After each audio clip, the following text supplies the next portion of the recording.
Good morning to all the participants. Starting today's webinar with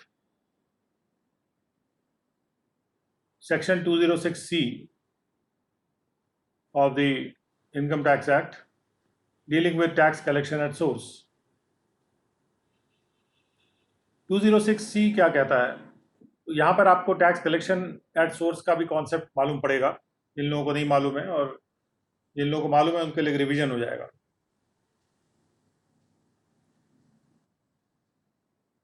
कुछ transactions ऐसे होते हैं जहां पर जो ट्रांजैक्शन के टाइम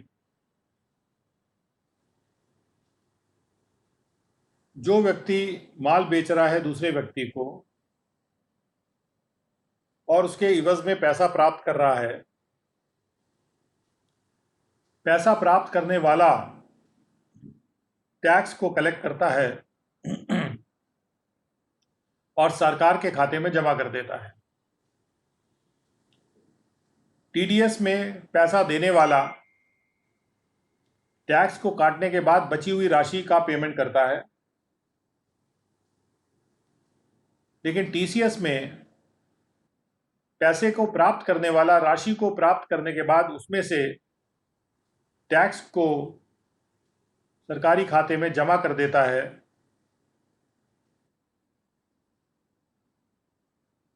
और इसलिए इसको कहते हैं collection of tax at source. Source का मतलब यह है कि जहां पे ट्रांजैक्शन हो रहा है वहां स्रोत पे सबसे पहला प्रावधान है कि हर व्यक्ति जो कि एक सेलर है, every person being a seller shall at the time of debiting of the amount payable by the buyer to the account of the buyer, जो भी राशि बायर के द्वारा दी जानी है वो राशि बायर के अकाउंट में डेबिट करने के समय, क्योंकि जब वो माल देता है तो बायर को राशि देनी होती है उसके अगेंस्ट, तो राशि जब तक नहीं आती तब तक उसका अकाउंट बायर का अकाउंट डेबिट कर दिया जाता है, जिससे कि जब बाद में राशि आ जाएगी तब बायर का अकाउंट क्रेडिट कर दिया जाएगा और कैश अकाउंट या बैंक अकाउंट को डेबिट कर दिया जाएगा।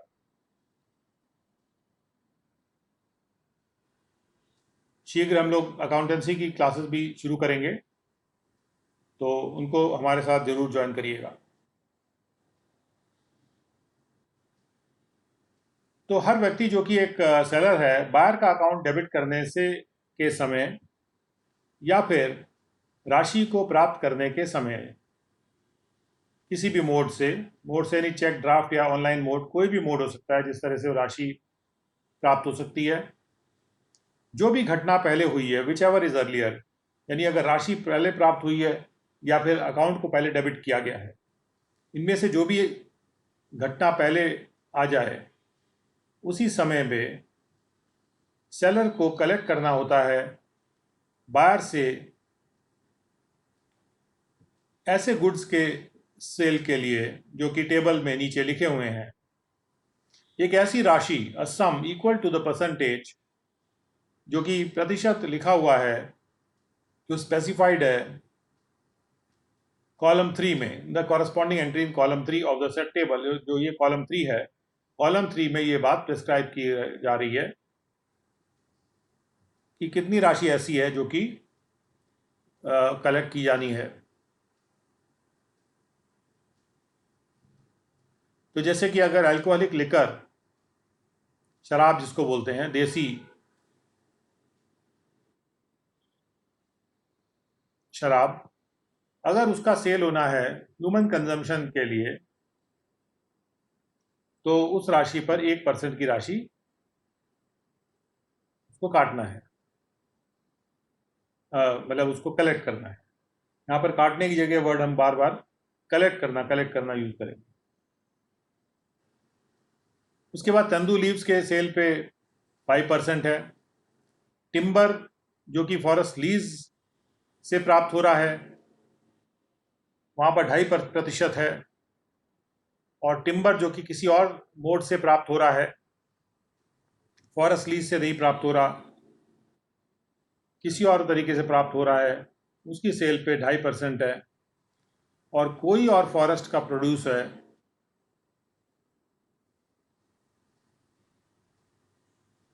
तो उसके लिए जो कि टिम्बर या तेंदू लीफ नहीं है, any other forest produce not being timber और तेंदू लीफ, ये टिम्बर और तेंदू लीफ जो है शब्द यहाँ इसके साथ आने चाहिए बाएं तरफ, वो गलती से दाएं तरफ आ गए हैं।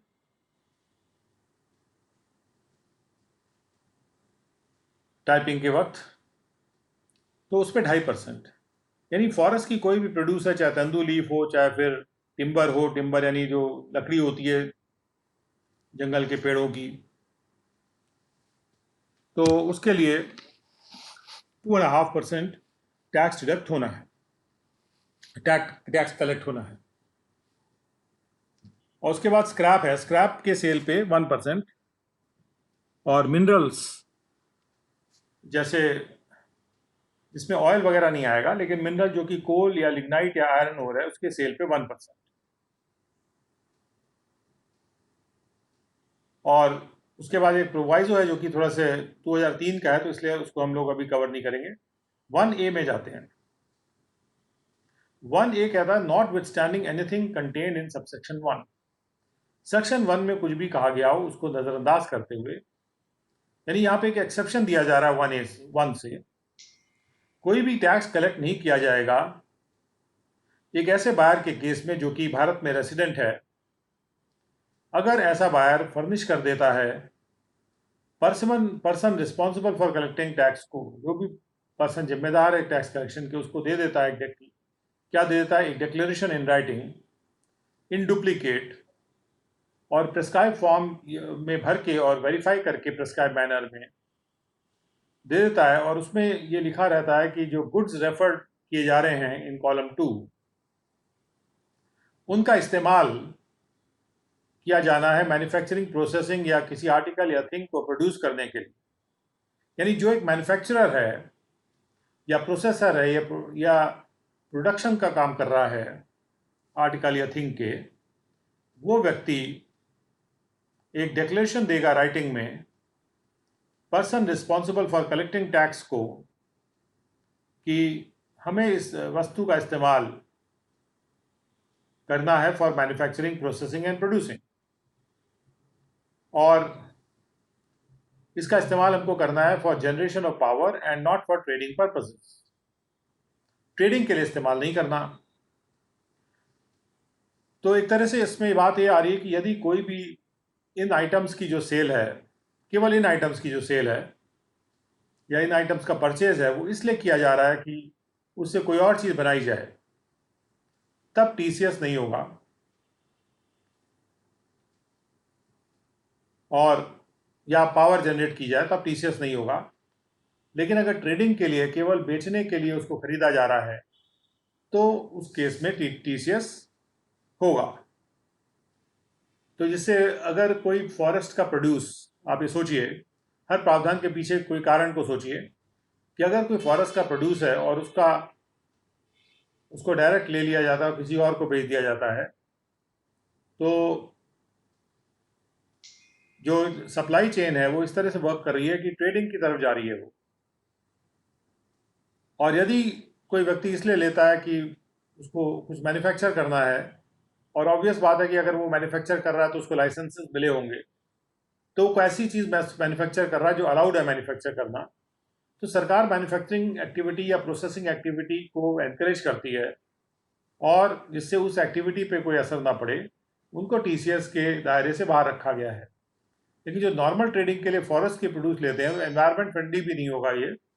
क्योंकि अगर ट्रेडिंग के पर्पज से बहुत ज़्यादा फॉरेस्ट प्रोड्यूस को एनकरेज किया जाएगा, तो फॉरेस्ट पे उसका असर होने लगता है।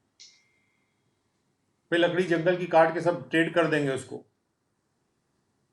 तो ये जो टीसीएस है एक तरह से एनवायरमेंट फ्रेंडली मेजर भी हो जाता है, जहाँ तक फॉरेस्ट प्रोड्यूस या टिम्बर का सवाल है, कि जिससे कि हमारा जंगल थोड़ा सा सुरक्षित रहे। और पावर के जनरेशन के लिए अगर यूज किया जा रहा कोई भी फॉरेस्ट का प्रोड्यूस, तो उसको हम एनकरेज करेंगे।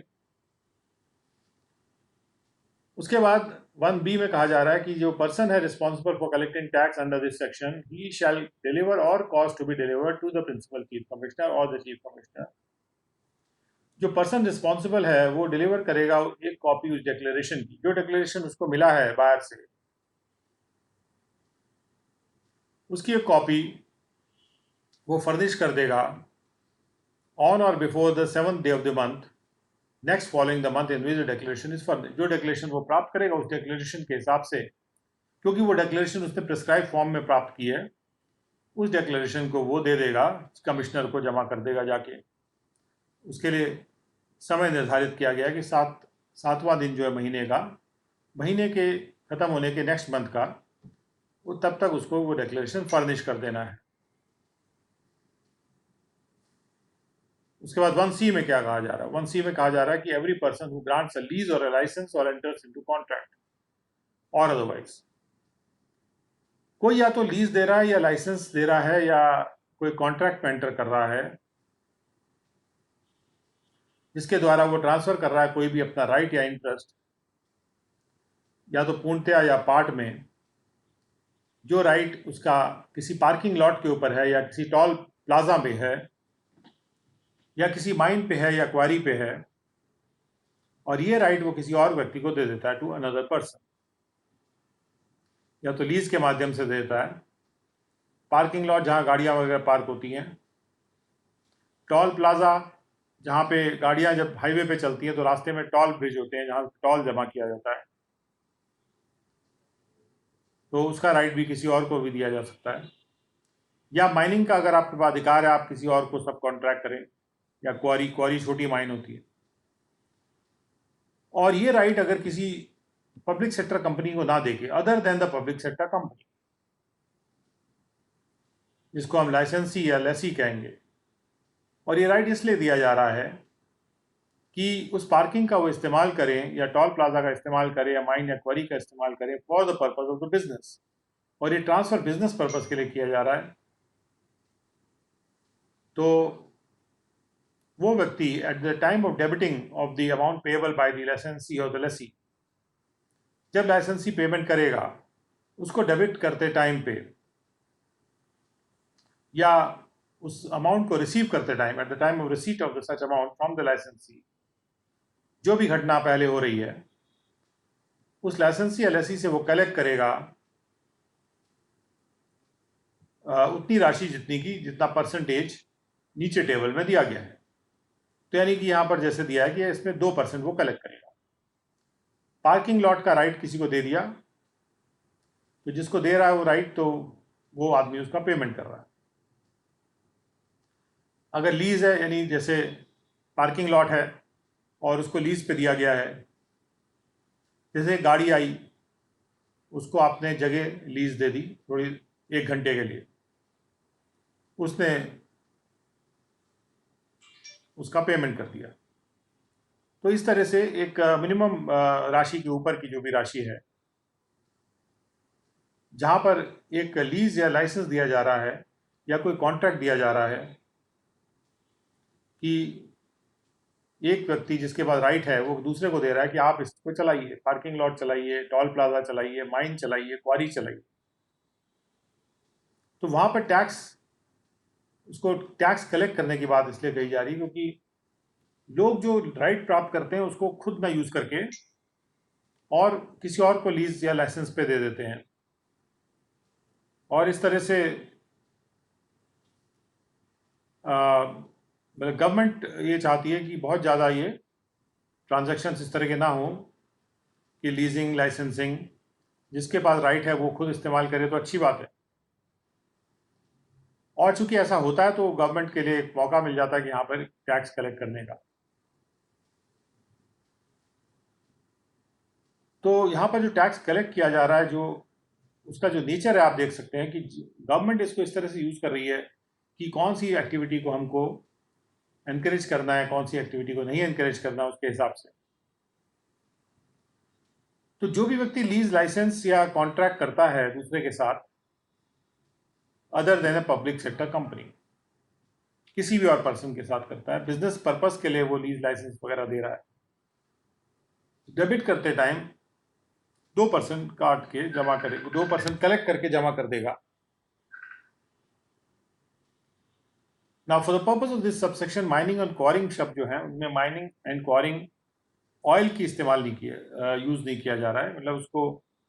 उसमें शामिल नहीं किया जा रहा है। और मिनरल ऑयल का मतलब पेट्रोलियम या नेचुरल गैस से है, यानी कि यहाँ पर पेट्रोलियम या नेचुरल गैस की माइनिंग शामिल नहीं है इसमें टीसीएस के प्रोविजन में। उसके बाद आते हैं 1F पे।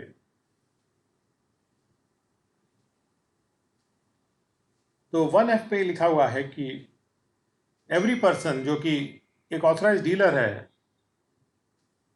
who receives an amount for remittance out of India from a buyer। एक बायर है सर्विसेज का, वो एक अमाउंट दे रहा है ऑथराइज डीलर को कि इसको इंडिया से बाहर भेज दीजिए, क्योंकि ऑथराइज डीलर्स इस काम के लिए ऑथराइज्ड हैं इंडिया से बाहर अमाउंट्स को भेजने के लिए। तो जब भी एक ऐसा ऑथराइज डीलर जो कि रिसीव करता है an amount from the for remittance out of India, India से बाहर भेजने के लिए, एक बायर से, बायर कौन है? Being a person remitting such amount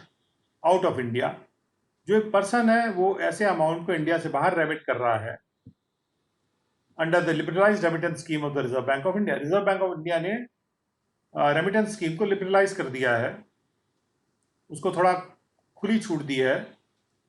थोड़ा आसान बनाया है, क्योंकि रिजर्व बैंक ऑफ इंडिया अपने फॉरेन एक्सचेंज रिजर्व्स की सिचुएशन को देख के और लिबरलाइज स्कीम निकालता है कि जो लोग अपने ट्रांजैक्शंस करना चाहते हैं उसके लिए उनको कोई फॉरेन एक्सचेंज इंडिया से बाहर भेजना है, कोई भी राशि भेजनी है, वो तो जाएगी तो फिर फॉरेन एक्सचेंज में कन्वर्ट होकर जाएगी, तो वो उस राशि को रेमिट कर सकें। जैसे मेरे बच्चे अगर किसी यूनिवर्सिटी में बाहर पढ़ते हों तो उनको अगर मैंने बाहर यूनिवर्सिटी में एडमिट कराया है तो उसके लिए मुझे बाहर पैसा भेजना पड़ेगा यूनिवर्सिटी को, या अपने बच्चों को भेजना होगा, तो वो अमाउंट एक रेमिटेंस है, और वो रेमिटेंस कराने के लिए मैं जाऊंगा एक ऑथराइज डीलर के पास और मैं कहूंगा ये राशि उस अकाउंट में भेज दीजिए बाहर की कंट्री के। और उसके लिए लिबरलाइज स्कीम के तहत आरबीआई ने हायर लिमिट्स रखी हुई हैं, जिसमें कि अच्छी खासी लिमिट है, शायद $2 लाख तक है, क्या है, तो उतना राशि आप भेज सकते हैं भारत से बाहर। यहाँ पर टीसीएस का प्रावधान किया हुआ उस पर कि वो जो पर्सन है जो कि एक ऑथराइज डीलर है, जब वो राशि रिसीव करेगा उसमें से टीसीएस उसको काटना है। किस प्रकार से काटना है उसको अभी देखते हैं। शायद हम 1F मिस कर गए हैं, उसको अभी 1F पे आते हैं। पहले 1G हमने शुरू कर दिया तो उसको पहले कंप्लीट कर लेते हैं, then we'll come back to 1F once again. या फिर कोई व्यक्ति एक सेलर है, ओवरसीज टूर प्रोग्राम पैकेज बेच रहा है, बाहर की कंट्री में टूर लगाने का जो टूरिज्म से रिलेटेड पैकेज होता है, टूर प्रोग्राम पैकेज बेच रहा है, और वो एक राशि रिसीव करता है एक बायर से। बायर कौन है? एक ऐसा पर्सन जो कि परचेज कर रहा है उस पैकेज को, ऐसे पैकेज को। तो ये दोनों पर्सन जो हैं, ऑथराइज डीलर और जो सेलर है ओवरसीज टूर प्रोग्राम पैकेज का, डेबिट करते समय या रिसीव करते समय, जो भी समय पहले आए, वो बायर से कलेक्ट करेंगे 5% ऑफ सच अमाउंट। उसका 5% वो कलेक्ट करके करेंगे। जमा करने की बात बाद में सेक्शन में आती है, तो डेफिनेटली वो जब कलेक्ट करेंगे तो उसको फिर वो जमा करना होगा उनको with in the prescribe time. और बशर्ते कि जो ऑथराइज डीलर है वो कलेक्ट नहीं करेगा कोई राशि, if the amount or the aggregate of the amounts being remitted by a buyer is less than 7 lakh rupees in a financial year, अगर बायर के द्वारा जो राशि रेमिट की जा रही है वो 7 लाख रुपए से कम है एक फाइनेंशियल ईयर में, and is for a purpose other than the purchase of the overseas tour program package, और वो राशि इसलिए भेजी जा रही है कि ये जो बी है उसमें नहीं आ रही है, यानी ओवरसीज टूर प्रोग्राम पैकेज के लिए नहीं भेजी जा रही, केवल लिबरलाइज्ड रेमिटेंस स्कीम के अंतर्गत अगर 7 लाख तक की राशि कोई भेज रहा है तो ऑथराइज डीलर को ये कलेक्ट नहीं करना है। और जब हमने ऑथराइज डीलर लिखा है तो वहां पर ओवरसीज टूर प्रोग्राम पैकेज की तो वैसे ही बात नहीं आती है, बस यहाँ पे provided that the authorise dealer as above लिख देना चाहिए था, या provided that such authorise dealer ये लिख सकते थे, उससे भी काम चल जाता। बशर्ते further that the sum to be collected by an authorized dealer from the buyer shall be equal to 5% of the amount, कि जो सम कलेक्ट किया जाना है ऑथराइज डीलर के द्वारा बायर से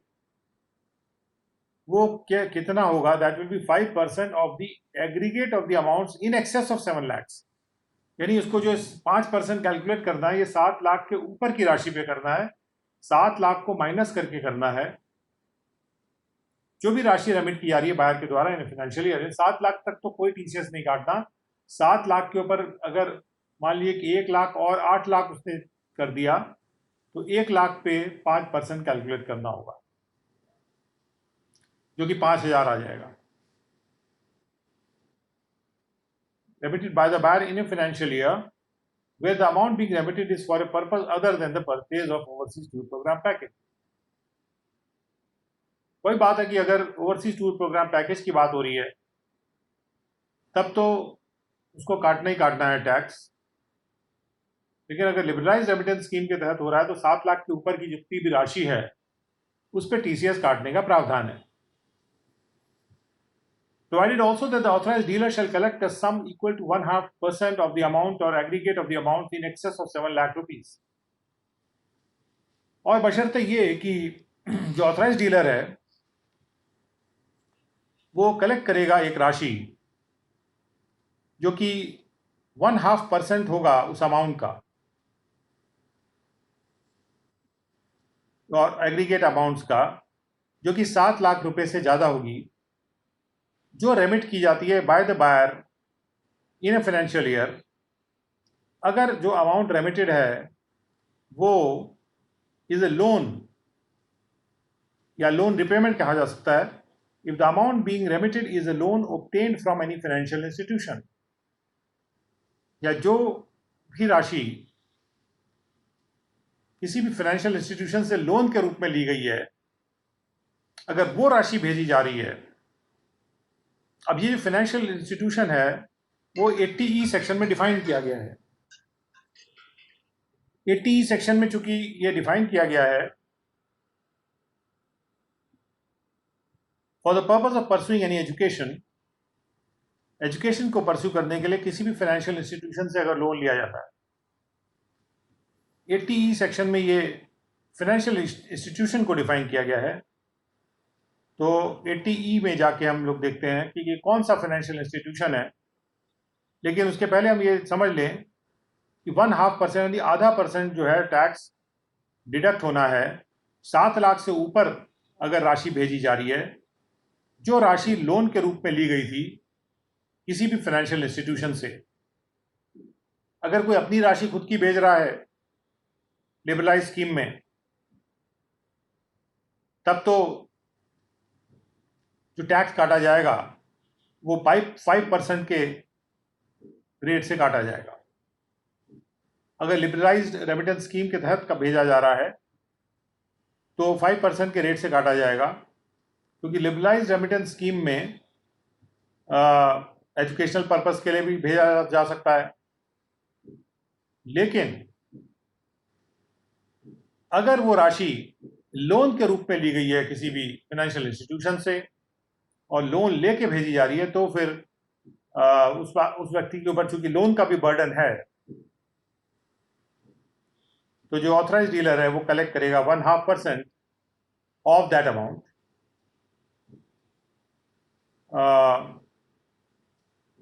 over and above the 7 lakh rupees. अगर 7 लाख से ज्यादा किया तो 7 लाख से ऊपर जो भी राशि है उसका 0.5%। यहाँ ध्यान में देने वाली बात है, अगर लोन वाली राशि भेजी जा रही है तो 0.5%, अगर अपनी खुद की राशि भेजी जा रही है तो 5%। तो 80E में कौन सा फाइनेंशियल इंस्टीट्यूशन है उसको 1 मिनट के लिए बीच बीच में हमेशा क्रॉस जाके देखना चाहिए। It helps us to understand दो सेक्शन। तो बाद में रिपीट होता है वो सेक्शन, तो हमें और अच्छी अंडरस्टैंडिंग हो जाती है। तो 80E सेक्शन कहता है कि किसी भी एसएससी की टोटल इनकम को कैलकुलेट करने में जो इंडिविजुअल है, एक डिडक्शन अलाउड है इस सेक्शन के प्रावधानों के अनुसार। एक ऐसी राशि का जो उसके द्वारा पे किया गया था प्रीवियस ईयर में, अपनी ऐसी इनकम में से जो कि चार्जेबल टू टैक्स थी, इंटरेस्ट के रूप में जो पे किया गया था, any amount paid by him in the previous year out of his income which is chargeable to tax by way of interest on loan taken by him from any financial institution, किसी भी financial institution से loan अगर लेता है वो, या किसी approved charitable institution से लोन लेता है हायर एजुकेशन को परस्यू करने के लिए, या अपने किसी रिलेटिव के हायर एजुकेशन को परस्यू कराने के लिए। तो रिलेटिव का मतलब है उसका स्पाउस या उसके चिल्ड्रन,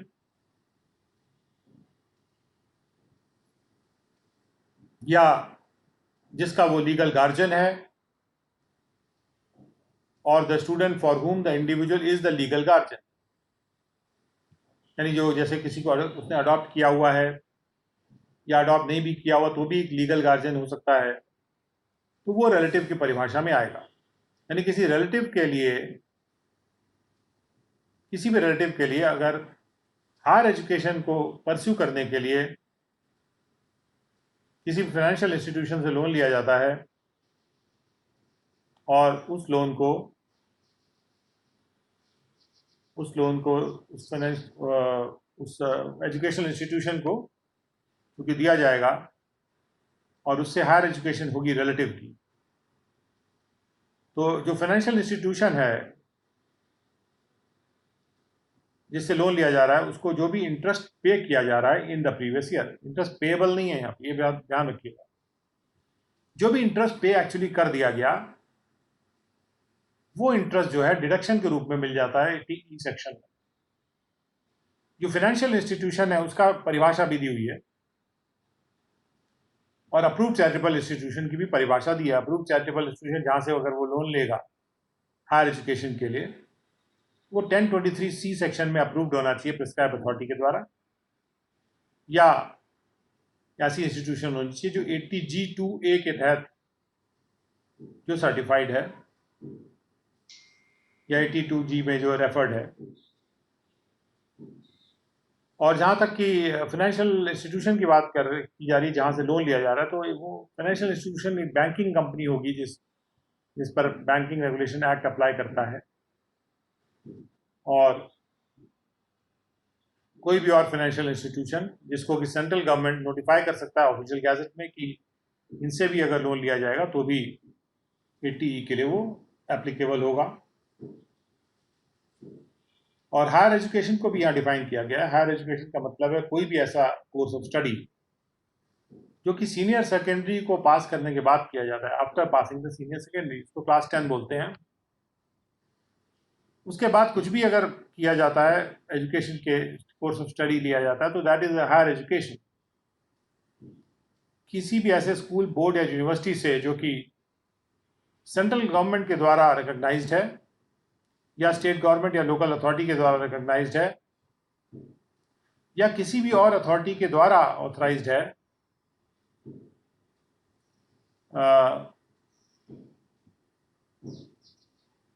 या किसी और अथॉरिटी के द्वारा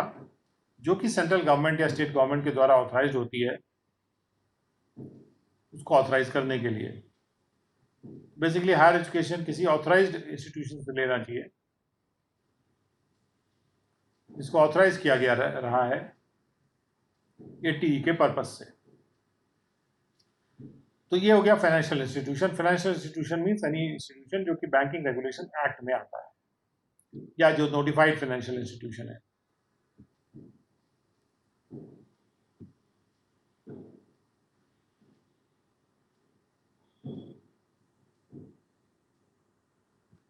अब आते हैं, अभी हमारा ये चल रहा है Provided also that the authorized dealer shall not collect the sum on an amount in respect of which the sum has been collected by the seller. अगर किसी राशि के रिस्पेक्ट में सेलर ने कलेक्ट कर लिया है तो उस केस में फिर ऑथराइज डीलर कलेक्ट नहीं करेगा। कोई भी राशि जो कि सेलर ने कलेक्ट कर लिया है उसको फिर उस पर टीसीएस कलेक्ट कर लिया है, then authorise dealer will not collect that.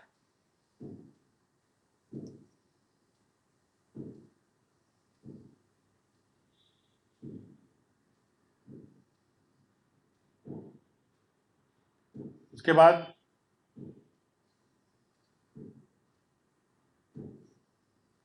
provided also that the provisions of this subsection shall not apply if the buyer is liable to deduct tax at source under any other provision of this act and has deducted such amount. अगर जो buyer है इसको भी ध्यान देना है कि इस सबसेक्शन के प्रोविजंस नहीं अप्लाई करते हैं। सबसेक्शन मीन्स ये जो 1G है, और जो सेलर की बात की जा रही है, he is a seller of an overseas tour program package. अगर कोई ओवरसीज टूर प्रोग्राम पैकेज का सेलर टीसीएस कलेक्ट करके जमा कर देता है और उसके बाद उस राशि को वो ऑथराइज डीलर के थ्रू बाहर बेचता है, तो वो ऑथराइज डीलर दोबारा से टीसीएस उस पर कलेक्ट नहीं करेगा। ये बात यहाँ पे क्लैरिफाई की जा रही है by saying that the authorized dealer shall not collect the sum on an amount in respect of which the sum has been collected by the seller. Seller means seller of the overseas program package, क्योंकि ये proviso apply कर रहा है इस subsection पे।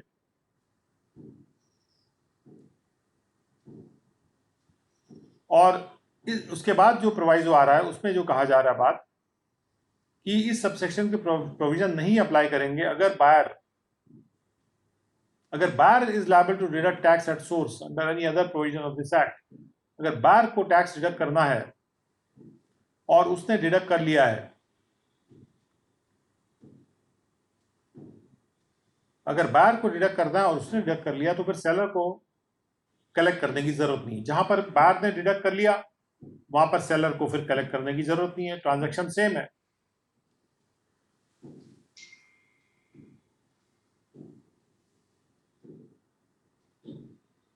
क्योंकि सरकार के पास टैक्स आ गया जो भी ट्रांजैक्शन हो रहा है उसके ऊपर।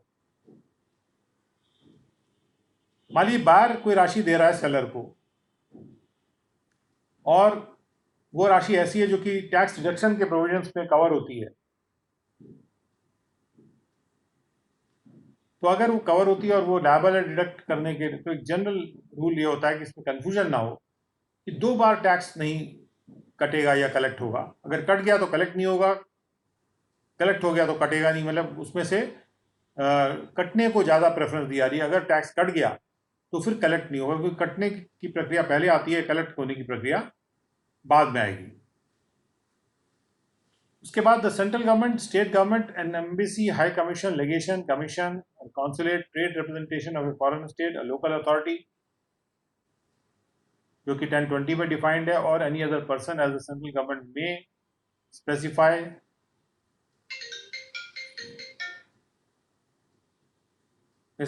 for this purpose subject to such conditions as may be specified therein।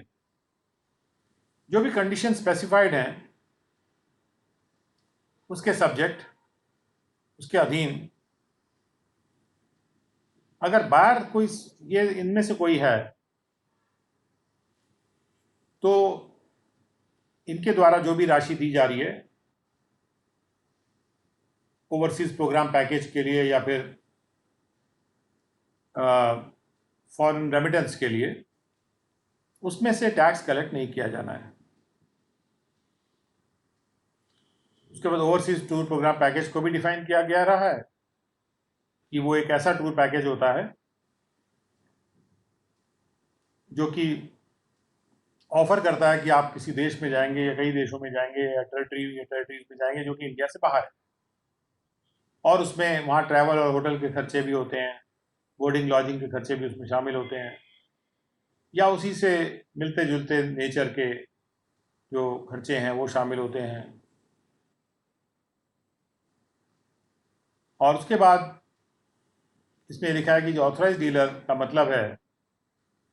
कि एक ऐसा पर्सन जो कि रिजर्व बैंक ऑफ इंडिया के द्वारा ऑथराइज किया गया हो ऑथराइज डीलर के रूप में to deal in foreign exchange और इन फॉरेन सिक्योरिटी, जो कि ऑथराइज डीलर है, authorise by the Reserve Bank of India, और ये authorisation foreign exchange management act के तहत होता है। इसके पहले कि हम आगे बढ़े, इसके पीछे का जो ट्रांजैक्शन था, जो प्रोविजन था, उसको देख लेते हैं। Every person being a seller who receives any amount as consideration for sale of a motor vehicle, कोई व्यक्ति एक मोटर व्हीकल बेचता है। यहाँ ये नहीं है कि कोई व्यक्ति सेकेंड हैंड बेच रहा है, फर्स्ट हैंड बेच रहा है, उससे भी कोई मतलब नहीं है। अगर कोई ऐसा व्यक्ति है जो कि मोटर व्हीकल का सेलर है और वो सेल कंसिडरेशन रिसीव करता है मोटर व्हीकल के सेल पर, जिसकी वैल्यू 10 लाख से ज़्यादा है, तो जब वो उसको रिसीव करेगा, उस राशि को, at the time of receipt, he will collect from the buyer a sum equal to 1% of the sale consideration as income tax. तो जो भी बेच रहा है, बेचने वाला कोई भी हो सकता है, एक इंडिविजुअल भी हो सकता है, एक मोटर व्हीकल्स का एजेंट भी हो सकता है, किसी मोटर कार कंपनी का, ऑथराइज डीलर हो सकता है मोटर कार कंपनी का, या मोटर कार मैन्युफैक्चरर भी हो सकता है अगर वो डायरेक्ट सेल कर रहा है, या जब मोटर कार मैन्युफैक्चरर सेल करता है अपने ही डीलर को, अगर वो सेल कर दे रहा है उसको। एक मोटर व्हीकल के सेल पे, ये for the sale of one motor vehicle, a motor vehicle, अगर एक मोटर व्हीकल के सेल पे 10 लाख रुपए से ज्यादा का अमाउंट दे रहा है वो, तो जो अमाउंट प्राप्त कर रहा है वो उस पर 1% राशि को कलेक्ट करेगा टीसीएस के रूप में। मोटर कार्स चूंकि लग्जरी आइटम माना जाता है, इसलिए उनके सिलसिले में ये टीसीएस लगाया गया। तो सरकार की मंशा क्या है कि यहाँ पे कि मोटर कार जो हैं वो ऐसी चीज़ें जो रिच लोग ले सकते हैं, 10 लाख से ऊपर वाली जो होती है, तो उनको टैक्स नेट में लाना चाहिए, अगर वो टैक्स नेट में नहीं है तो, कि वो वैसे टैक्स तो फाइल नहीं कर रहे हो, 10 लाख से ऊपर की गाड़ी खरीद रहे हैं। तो यहाँ पे इस तरह का प्रावधान है। बट एज आई सेड कि इलेक्ट्रिकल व्हीकल्स को अगर एनकरेज करना है तो we have to do an exception here for the electric vehicles.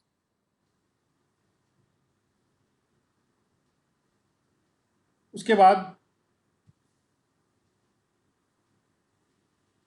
आते हैं 1H पे। 1H क्या कह रहा है? Every person being a seller, हर व्यक्ति जो एक सेलर है, जो कि प्राप्त करता है कोई भी राशि as consideration for sale of any goods of the value or aggregate of such value exceeding 50 lakh rupees in a previous year, other than the goods being exported out of India or goods covered in subsection 1 or subsection 1F or subsection 1G, shall at the time of receipt of such amount collect from the buyer a sum equal to 0.1% of the sale consideration exceeding 50 lakh rupees as income tax. कोई भी व्यक्ति कोई भी माल बेच रहा है, anything, every person being a seller who receives any amount as consideration for sale of any goods जिनकी value 50 lakh से ऊपर है, यानी यहां पर जो सेल हो रही है, यानी जो सेल इनवॉइस बनेगा, सेल इनवॉइस अगर 50 लाख से ऊपर का है, 50 लाख से ऊपर के हैं किसी भी प्रीवियस ईयर में, ओके,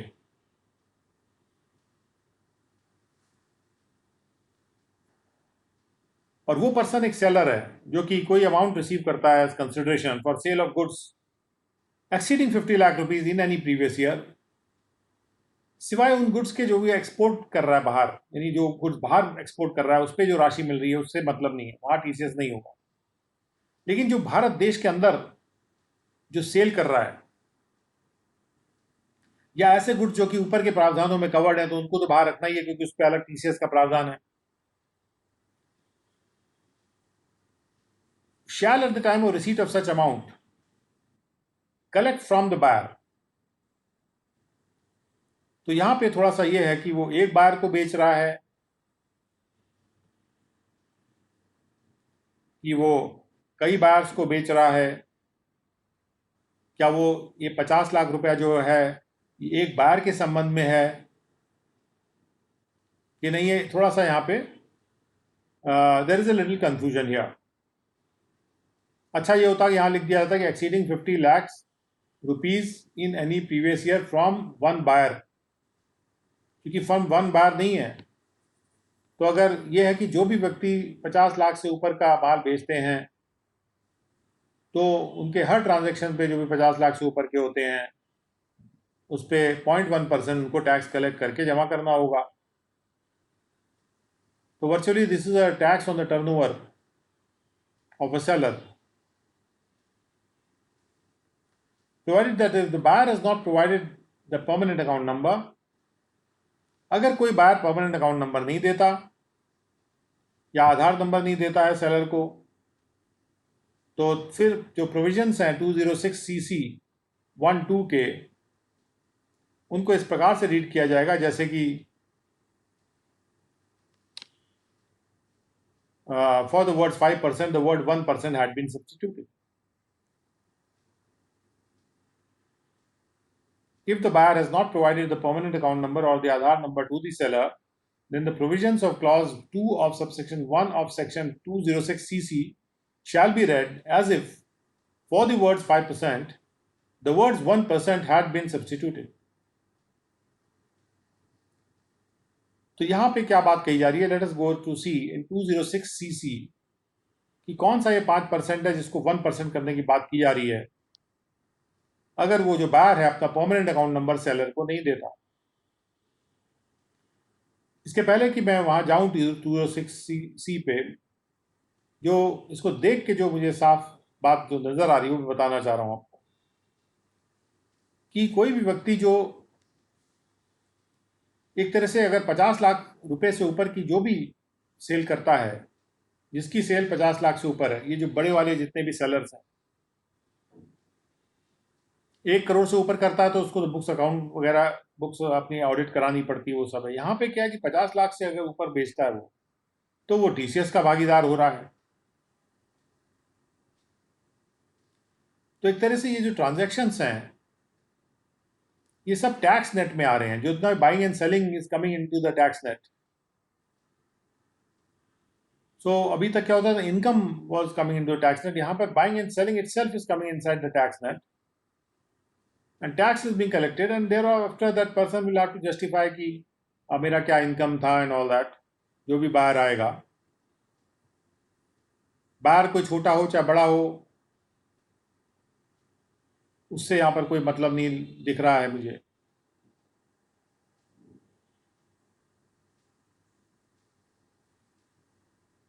तो अगर इस तरह से इसको इनकम टैक्स ऑफिसर्स कंस्ट्रू कर लें कि 50 लाख से ऊपर के जितना भी सेल हो तो कोई भी बाहर आए उसका आधा 0.1% काट के सरकार को जमा कर देना, तो it amounts to almost a turnover tax. So just like 194N is almost amounting to a banking transaction tax,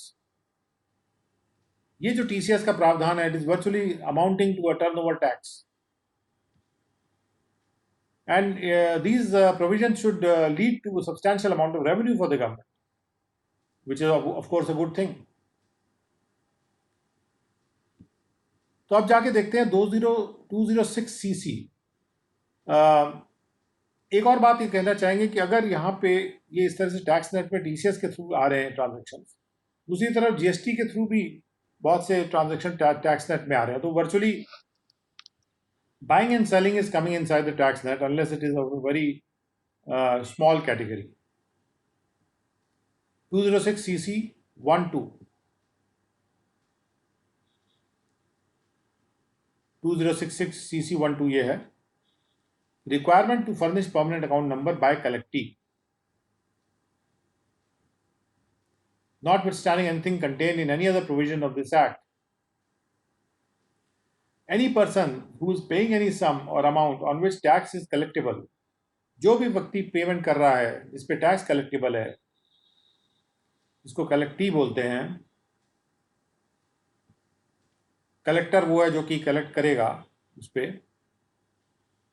He shall furnish his permanent account number to the person responsible for collecting such tax. वो अपना permanent account number furnish करेगा। May be we can add here Aadhaar number also to the person responsible for collecting such tax, जिसको collector कहा जा रहा है। Failing which the tax shall be collected at higher rates, namely सबसे पहले twice the rate specified in the relevant provision. अगर 2.5% हो तो 5% हो जाएगा, ट्वाइस द रेट, या एट द रेट ऑफ 5%।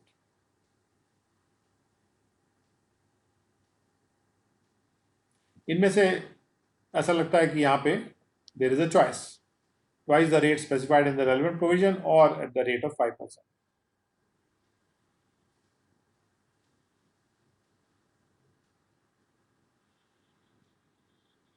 और अगर हम इस 5% को जो है 206cc 2 को 206cc 1 2 को अगर हम 5% की जगह अगर हम 1% करके पढ़ेंगे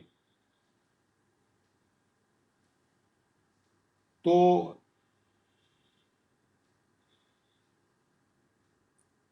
भी काफी बड़ी राशि इसमें हो जाती है, क्योंकि वहां पर हम 0.1% काटने की बात कर रहे हैं।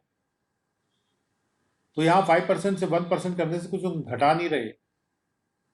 क्योंकि टर्नओवर टैक्स है, उसमें 5% काट लोगे तो बहुत ज्यादा हो जाएगा। तो इसलिए 1% भी बहुत ज्यादा अमाउंट हो जाती है टर्नओवर टैक्स के लिए।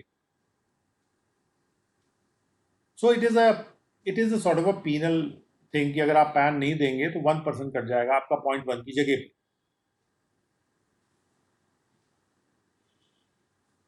और जब 206cc हम पढ़ ही रहे हैं,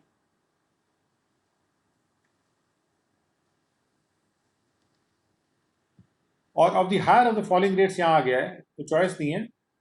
eight the higher of the following rates, यानी इनमें से जो भी हायर रेट है वो लग जाएगा।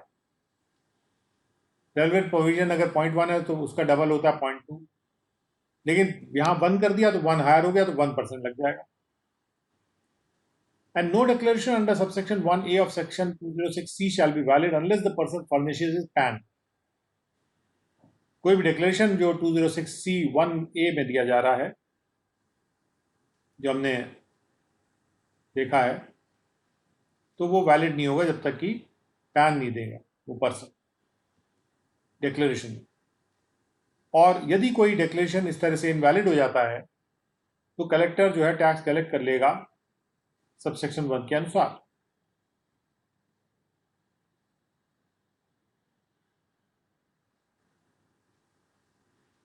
यानी हायर रेट पे, जो पीनल रेट यहां पे प्रिस्क्राइब किया जा रहा है। कोई भी सर्टिफिकेट जो कि 206C9 के अंतर्गत दिया जा रहा है, वो सर्टिफिकेट भी दिया नहीं जाएगा जब तक कि एप्लीकेशन जो की जा रही है उसमें परमानेंट अकाउंट नंबर एप्लीकेंट के द्वारा दिया जाए। और जो कलेक्टी है वो अपना परमानेंट अकाउंट नंबर फर्निश करेगा। He shall furnish permanent account number to the collector. ये कलेक्टी की जिम्मेदारी है कि कलेक्टर को फर्निश करे। एंड बोथ शैल इंडिकेट, एक बार फर्निश हो जाता है दोनों इंडिकेट करेंगे उस नंबर को अपने हर कॉरेस्पॉन्डेंस में, हर बिल वाउचर में और सारे के सारे दूसरे डॉक्यूमेंट्स में जो एक दूसरे को उनके द्वारा भेजे जाते हैं। And where the permanent account number provided to the collector is invalid, अगर ये परमानेंट अकाउंट नंबर जैसे 206A के प्रावधान थे डिडक्शन के केस में, उसको याद करिएगा, जहां पर भी परमानेंट अकाउंट नंबर जो कलेक्टर को प्रोवाइड किया जा रहा है वो इनवैलिड है या वो कलेक्टी को बिलोंग नहीं करता, किसी और का है, इनवैलिड ना भी है, इररेलेवेंट है कह सकते हैं, तो it shall be deemed that the collectee has not furnished his permanent account number. तो मान लिया जाएगा कि कलेक्टी ने अपना परमानेंट अकाउंट नंबर नहीं दिया है कलेक्टर को, और provisions of subsection 1 shall apply accordingly, और सबसेक्शन 1 के प्रोविजन अप्लाई कर जाएंगे। यहाँ पे अगर वो आधार नंबर दे दे और उसका लिंक हो परमानेंट अकाउंट नंबर से, उस केस में I think Aadhaar number should also apply, तो इस तरह का कोई प्रावधान यहाँ पे दिख नहीं रहा हालांकि मुझे। और एक लाइन यहाँ पे ऐड होनी चाहिए कि in case he has provided the Aadhaar number and his Aadhaar number is linked with this permanent account number, then providing the Aadhaar number will also be enough for the purposes of this section. But I think वो वैसे भी enough हो जाना चाहिए, even if that is not been provided here. Provided for here, in case he has linked his Aadhaar number with the permanent account number, the assessee can always say कि I have provided the Aadhaar number and that is already linked with my permanent account number in the income tax record. The provisions of this section shall not apply to a non-resident who does not have permanent establishment in India. एक non resident के ऊपर ये जो number देने का प्रावधान है ये नहीं लगेगा, पैन देने का जो प्रावधान है वो नहीं अप्लाई करेगा जिसका परमानेंट एस्टैब्लिशमेंट इंडिया में नहीं है। जिसका परमानेंट एस्टैब्लिशमेंट इंडिया से बाहर है तो वो बाहर के लॉज से कंप्लाई करेगा और इंडिया में उसको जो भी कागज़ फाइल करता है उसके ऊपर ये पैन देना उसके लिए ज़रूरी नहीं है। And for the purpose of this subsection the expression permanent establishment में क्या चीज़ें शामिल होंगी? A fix place of business through which the business of the enterprise is Holi और पार्टली कैरिड ऑन। अगर पार्टली भी एस्टैब्लिशमेंट परमानेंट है, परमानेंट का मतलब फिक्स्ड है, एक फिक्स प्लेस, कोई मोबाइल गाड़ी वाड़ी नहीं है, ये एक फिक्स प्लेस ऑफ बिजनेस जहां से एंटरप्राइज का बिजनेस पार्टली कैरिड ऑन भी करा जा रहा है, तो even that is a permanent establishment. जैसे ही किसी का पार्टली भी कैरी आउट करने के लिए कोई भी परमानेंट एस्टैब्लिशमेंट किसी नॉन रेजिडेंट का हो जाएगा, then he has to comply with the provisions. इस बारीकी को यहाँ पे आपको थोड़ा सा समझना है। तो we go back to our 206C meanwhile.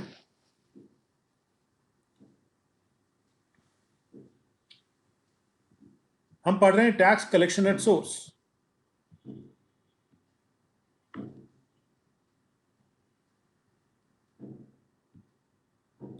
And now let us go to the further provisions. तो जैसे मैंने आपको बताया ये जो प्रावधान है 1H, कोई भी सेलर अगर 50 लाख से ज़्यादा का माल बेचने पर कंसिडरेशन रिसीव कर रहा है, वो receives any amount as consideration for sale of any goods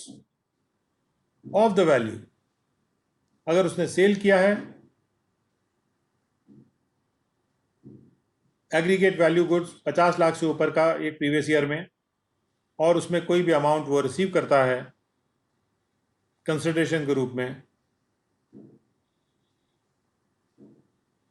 for the sale, consideration for sale, और तो वो जो है बायर से कलेक्ट करेगा 0.1% जो भी राशि 50 लाख से of the sale consideration exceeding 50 lakh rupees, जहां पर भी सेल कंसिडरेशन 50 लाख से ऊपर है उसके ऊपर वो 0.1% टैक्स को कलेक्ट करेगा। तो collect from the buyer a sum equal to 0.1% of the sale consideration exceeding 50 lakh rupees as income tax. तो यहाँ पर जो थिंकिंग है गवर्नमेंट की, थिंकिंग यही है कि अगर एक बार से 50 लाख रुपए से ज़्यादा का सेल हो रहा है, थिंकिंग यही है कि एक बार से अगर 50 लाख रुपए से ज़्यादा का सेल हो रहा है तो उस बार से 50 लाख रुपए से ऊपर की सेल के ऊपर 0.1% सेलर कलेक्ट कर ले,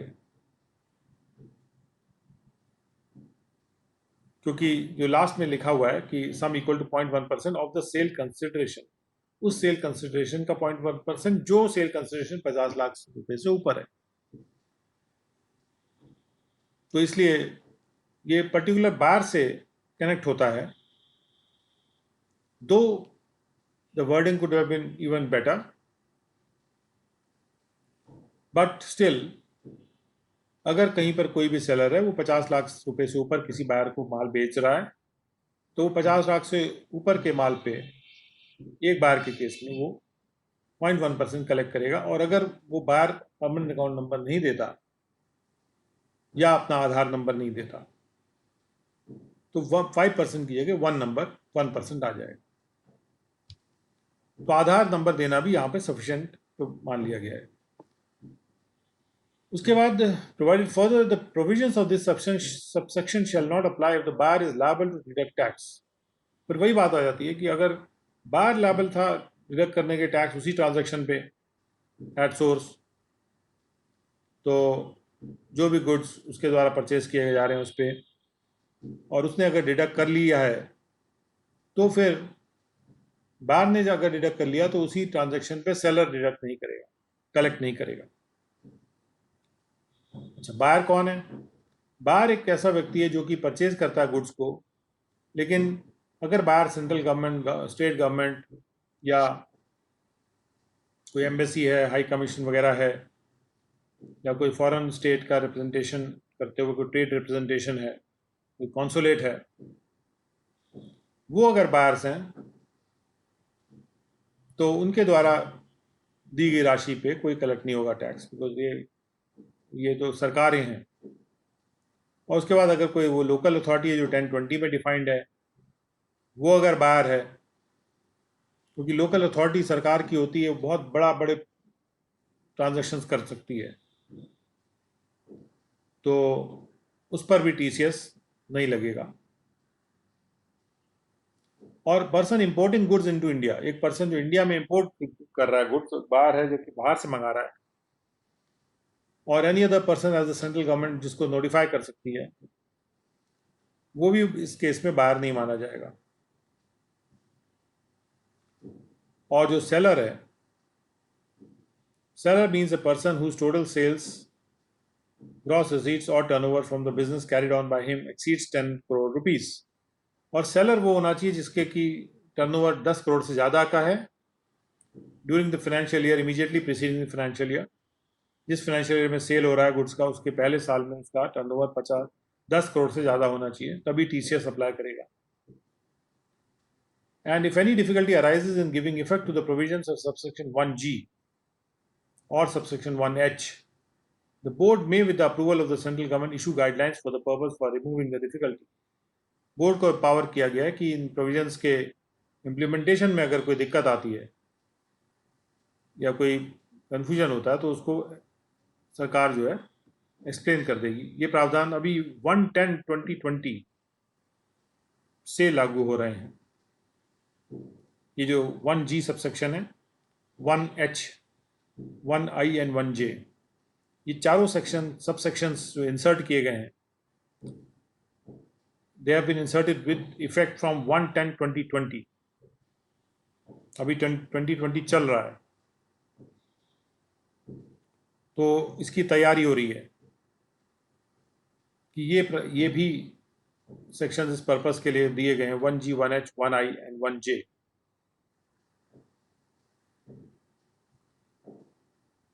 तो they are very interesting provisions, क्योंकि इसमें अभी बाहर बहुत पैसा भेजा जाता है तो वो टीसीएस के कैटेगरी में आ जाएगा, और उस पर 5% TDS काटने का प्रावधान है, plus overseas tour program package लेके बाहर लोग पहुँच जाते हैं, वो उस पर TCS लगने लगेगा। तो जो उस तरह से ऐसे ही जो एजुकेशन के लिए जो भी रेमिटेंस भेज दें किसी भी पर्पस के लिए, उस पर TCS लागू हो जाएगा। और बड़े बड़े ट्रांजैक्शंस पे जो 7 लाख से ऊपर के। और उसके बाद ये जो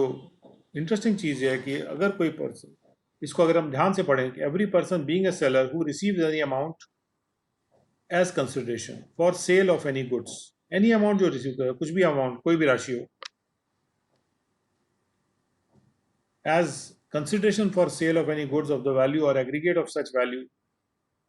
exceeding 50 lakh rupees in any previous year। भाई सेलर बस ये कह सकता है कि अगर मैं कैसे पता लगाऊंगा कि कौन सा बायर है जिससे मुझे कलेक्ट करना है, अगर मुझे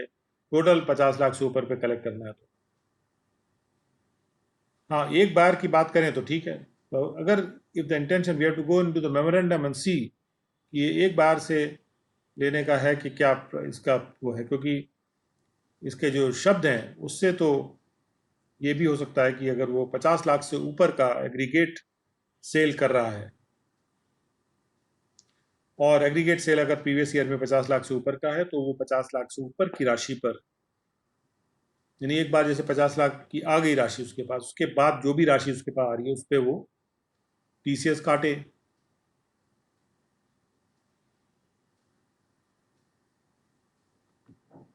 एट द रेट ऑफ 0.1%। और अगर वो बाहर उसको परमानेंट बाहर आता है, उसके पास अपना परमानेंट अकाउंट नंबर नहीं देता, तो 1% काटना पड़ेगा उसको। हम आते हैं 1I पे। आई और 1J हमने 1I अपने पढ़ा है कि कोई डिफिकल्टी होती है तो बोर्ड गाइडलाइन इशू कर सकता है, और 1J में जो भी गाइडलाइन बोर्ड इशू करेगा उसको हाउस ऑफ पार्लियामेंट में ले करना पड़ेगा। वो वैसे भी ले होती है, लेकिन इसमें प्रोवाइड कर दिया गया है, and shall B binding on the income tax authorities. और यहाँ पे उसको पार्लियामेंट में ले डाउन करने का पर्पज़ ये है कि उसको बाइंडिंग बनाना है हमको दोनों पे, इनकम टैक्स अथॉरिटी पे भी बाइंडिंग करना है और person liable to collect the sum पे भी बाइंडिंग करना है। So may be board will issue the guideline in relation to these sections, and we will have to look at that. उसके बाद सबसेक्शन 2 आता है 206C का। The power to recover tax by collection under this section shall be without prejudice to any other mode of recovery. किसी भी व्यक्ति से अगर टैक्स कलेक्ट किया जा रहा है तो इसका मतलब ये नहीं है कि कोई और मोड रिकवरी का उसके लिए इस्तेमाल नहीं किया जा सकता उससे टैक्स कलेक्ट करने के लिए। यानी उसके ऊपर जो भी इनकम पे जो टैक्स उसको पे करना है वो तो पे करना ही है। Any person collecting any amount under this section shall pay within the prescribed time the amount so collected. जिसने अमाउंट कलेक्ट कर लिया वो प्रेस्क्राइब टाइम में उस अमाउंट को जो कलेक्ट कर लिया है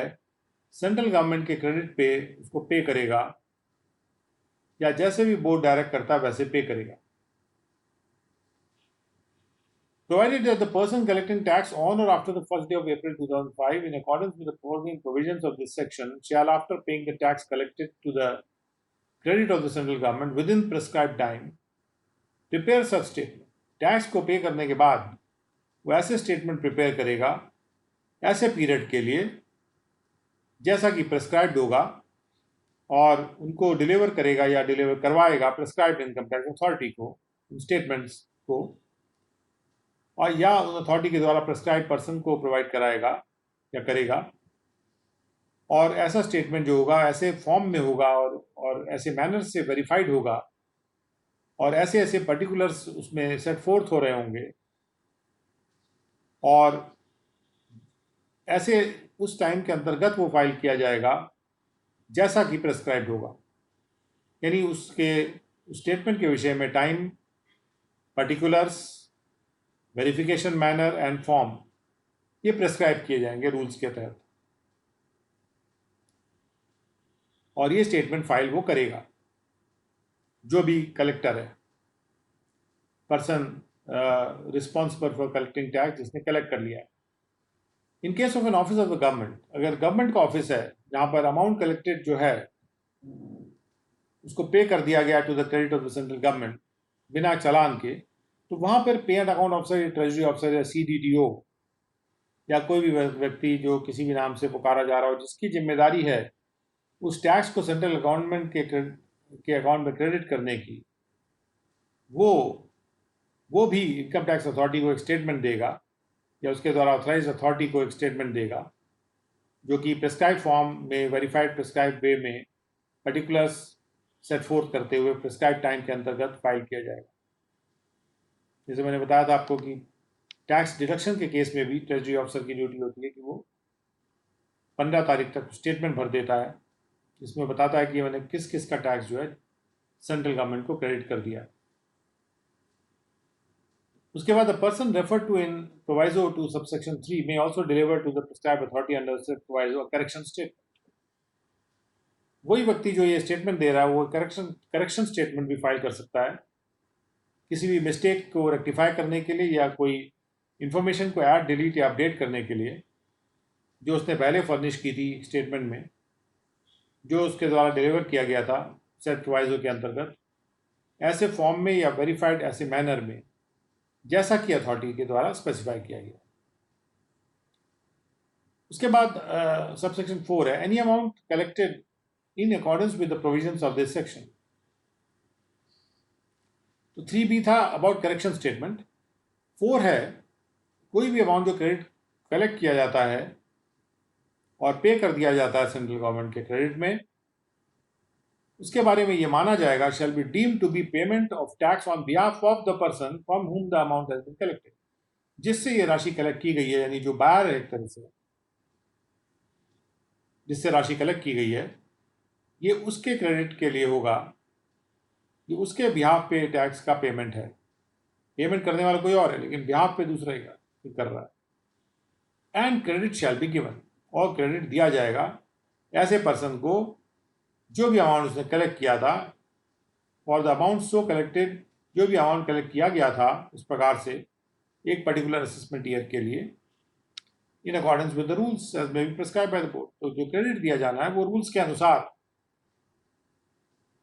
दिया जाएगा, जो भी टैक्स कलेक्ट किया गया है, और उसको दिया जाएगा जिसके बिहाफ पे वो कलेक्शन किया गया था। उसके बाद है कि every person who is collecting the tax in accordance with the provisions of this section shall within such period, जो भी पर्सन कलेक्ट कर रहा है टैक्स वो भी एक स्टेटमेंट भर के प्रिस्क्राइब टाइम में वो फर्निश करेगा बायर को या लाइसेंसी को या लेसी को, जो भी है जिसके अकाउंट पे वो अमाउंट डेबिट किया था उसने, एक सर्टिफिकेट देगा कि to the effect that tax has been collected and specifying the sum so collected।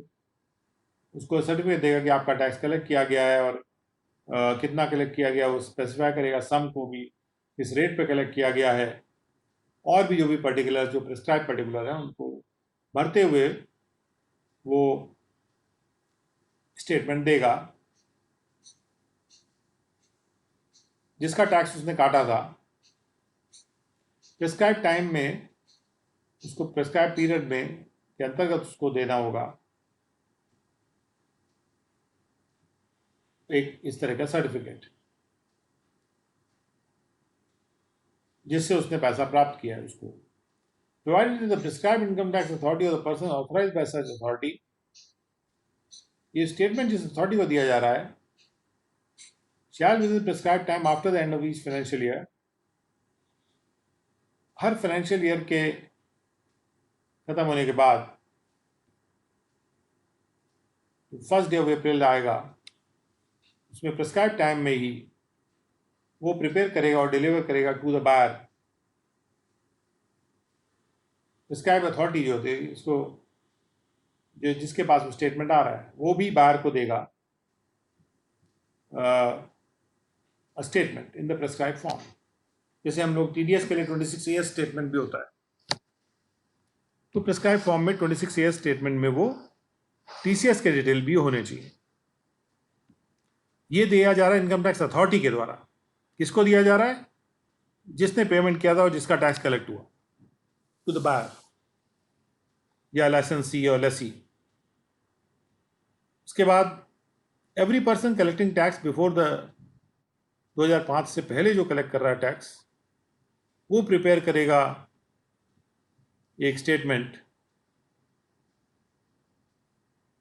जैसा कि प्रिस्क्राइब फॉर्म होगा, वेरीफाई करेगा उसको और तो जमा करेगा।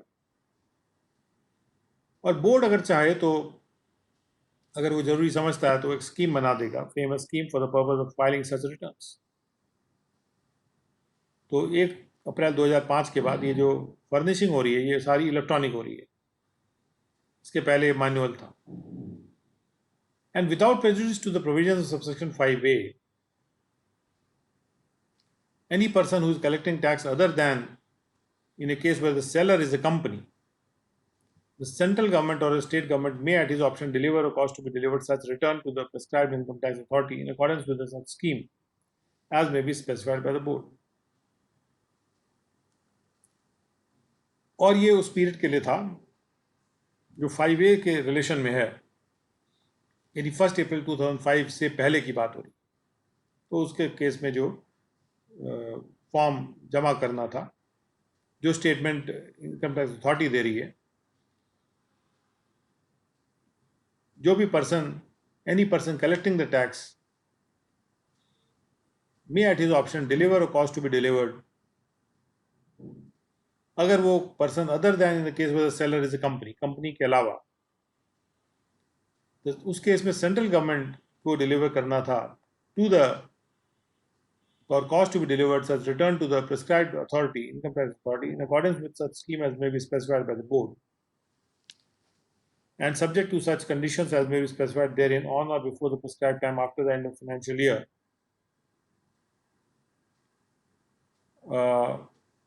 on a floppy, वो डेटा उसको प्रिस्क्राइब इनकम टैक्स अथॉरिटी को देना है सेंट्रल गवर्नमेंट के द्वारा, provided that the way the person collecting tax is a company, और अगर वो कंपनी है या सेंट्रल गवर्नमेंट है या स्टेट गवर्नमेंट है, तो such person shall in accordance with the provisions of this section deliver the within the prescribed time such return on computer media under the such scheme. तो वो scheme के तहत अगर data हमको अपने सीपीयू को देना है फॉर प्रोसेसिंग, तो उसके लिए इस तरह से प्रोसेसिंग के लिए डेटा दिया जा सकता था. And notwithstanding anything contained in any other law for the time being in force, a return filed on computer media shall be deemed to be a return for the purpose of subsection 5A. जो भी return computer पर file की जा रही है, उसको return मान लिया जा रहा है 5A के पर्पज से, and the rules made there under and shall be admissible in any proceedings, और वो किसी भी प्रोसीडिंग में भी एडमिसिबल होगी return without production proof of production of the original as evidence of any contents of the original, and that the computer media होगा वो that will be the proof basically of the return in any proceeding. इसको we'll continue from here because still a lot of provisions are left here. We'll continue at 2:15 today. So please join us at 2 o'clock so that we can start a continuation of this